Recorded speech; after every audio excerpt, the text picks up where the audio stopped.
नमस्कार दोस्तों, आज के हमारे इस वीडियो में हम आपको करवा चौथ की व्रत कथा सुनाने वाले हैं। दोस्तों, करवा चौथ व्रत कथा सुनने से पहले सभी महिलाएं अपने हाथ में 13 गेहूं के दाने ले लें और अब कथा शुरू करें। एक साहूकार के 7 पुत्र और 1 पुत्री थी। एक बार कार्तिक मास की कृष्ण पक्ष की चतुर्थी तिथि को साहूकार की पत्नी सहित 7 बहुओं और बेटी ने करवा चौथ का व्रत रखा।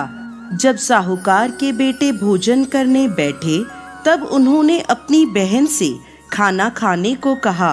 तब बहन बोली, भाई अभी चांद नहीं निकला है, चांद निकलने पर उसे अर्घ देकर ही मैं भोजन करूंगी।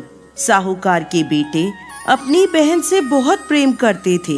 वो अपनी बहन को भूख से व्याकुल नहीं देख पाए और शहर के पास की पहाड़ी पर एक दीपक जलाकर चलने की ओट में रख दिया और बहन से बोले, देखो बहन, चांद निकल आया है, अब तुम अर्घ देकर भोजन कर लो। साहूकार की बेटी ने अपनी भाभियों से कहा, भाभी देखो चांद निकल आया है, आप भी अर्घ देकर भोजन कर लो। ननद की बात सुनकर भाभियां बोली, बाईसा ये तो आपका चांद निकला है, हमारा चांद आने में अभी समय है। भूख से व्याकुल वह चांद को अर्घ देकर भोजन करने बैठ गई। जैसे ही पहला घास खाया उसे छींक आ गई। दूसरा घास खाते ही उसमें बाल निकल आया और तीसरा घास अभी खाने ही वाली थी कि उसके ससुराल से बुलावा आ गया कि पति बीमार है और जिस भी हालत में हो तुरंत ससुराल पहुँचे।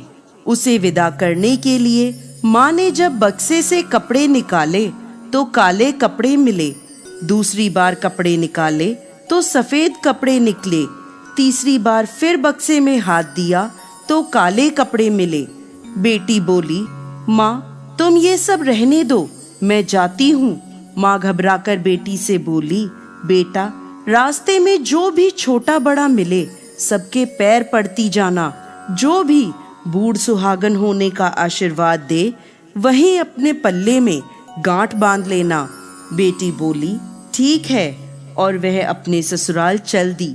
रास्ते में उसे जो भी मिला वो सबके पांव छूती गई। सबने सुखी रहो, पीहर का सुख देखो, खुश रहो, ये आशीर्वाद दिया। ऐसे ही वह अपने ससुराल पहुंच गई। ससुराल के दरवाजे पर छोटी ननद खेल रही थी।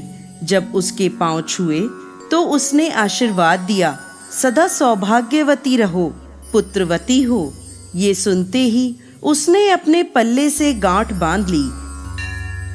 घर में अंदर गई तो देखा उसका पति मरा हुआ जमीन पर लेटा है और उसे ले जाने की तैयारी हो रही है। वो बहुत रोई, बहुत चिल्लाई। जैसे ही उसे ले जाने लगे वो रोती चिल्लाती बोली, मैं इन्हें ले जाने नहीं दूंगी। फिर भी जब कोई ना माना तो बोली, मैं भी साथ में जाऊंगी। नहीं मानी तो सब बोले, ले चलो साथ में। वो साथ साथ शमशान में चली गई। जब उसके पति के अंतिम संस्कार का समय आया, बोली, मैं इन्हें नहीं जलाने दूंगी। सब बोले, पहले तो पति को खा गई, अब उसकी मिट्टी भी खराब कर रही है। लेकिन वो नहीं मानी, अपने पति को लेकर बैठ गई।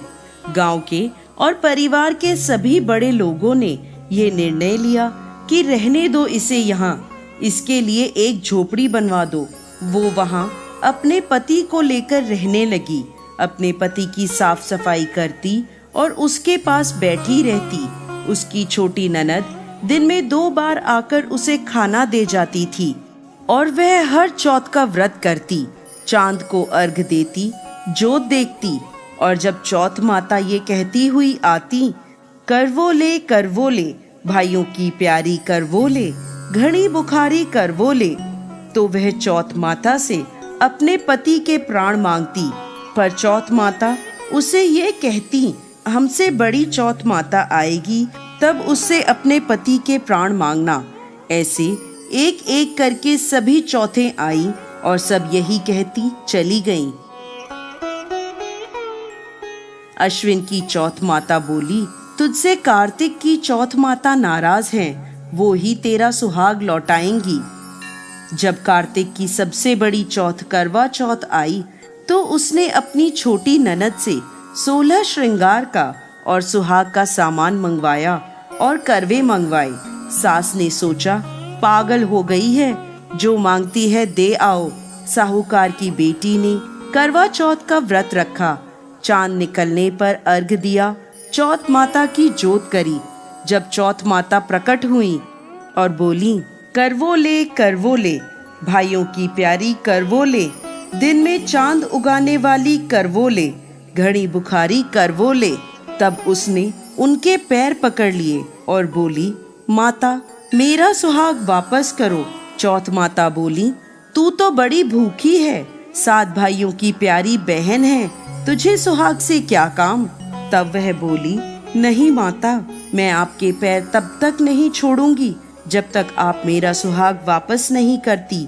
चौथ माता ने सुहाग का सारा सामान मांगा तो उसने एक एक कर 16 श्रृंगार का पूरा सामान चौथ माता को दे दिया। चौथ माता ने अपनी आंखों से काजल निकाला, नाखूनों से मेहंदी निकाली, मांग से सिंदूर निकाला और चिटकी उंगली का छींटा दिया। उसका पति जीवित हो गया और चौथ माता जाते जाते उसकी झोपड़ी पर लात मार गई, जिससे उसकी झोपड़ी महल बन गई और उसका पति जीवित हो गया। जब छोटी ननद खाना लेकर आई तो देखा भाभी की झोपड़ी की जगह तो महल खड़ा है। वो ननद को देखते ही दौड़ी दौड़ी उसके पास आई और बोली, देखो बाईसा, आपका भाई वापस आ गया है। घर जाओ और सासू जी से कहो गाजे बाजे के साथ हमें लेने आए। छोटी ननद दौड़ी दौड़ी माँ के पास जाकर बोली, माँ भाई जिंदा हो गया। माँ बोली, उस भाभी के साथ साथ तेरा भी दिमाग खराब हो गया है। ननद बोली, नहीं माँ, मैंने देखा है, सच में भाई जिंदा हो गया है। भाभी ने गाजे बाजे के साथ बुलाया है। सभी घर वाले गाजे बाजे के साथ अपने बेटे को लेने पहुँचे। बेटे को जिंदा देखकर सास बहू के पैर छूने लगी और बहू सास के पैर छूने लगी। वो बोली, देखो माताजी, आपका बेटा वापस आ गया। सास बोली, मैंने तो साल भर पहले ही इसे भेज दिया था, वो तो तू ही थी जिसके भाग्य से ये वापस आया है। हे चौथ माता, जैसे साहूकार की बेटी के साथ पहले किया वैसे किसी के साथ मत करना, और बाद में जैसे उसे सुहाग दिया वैसे सबको देना। कहते हुए, सुनते हुए, हुंकार भरते हुए सभी पर अपनी कृपा बनाना। जय चौथ माता।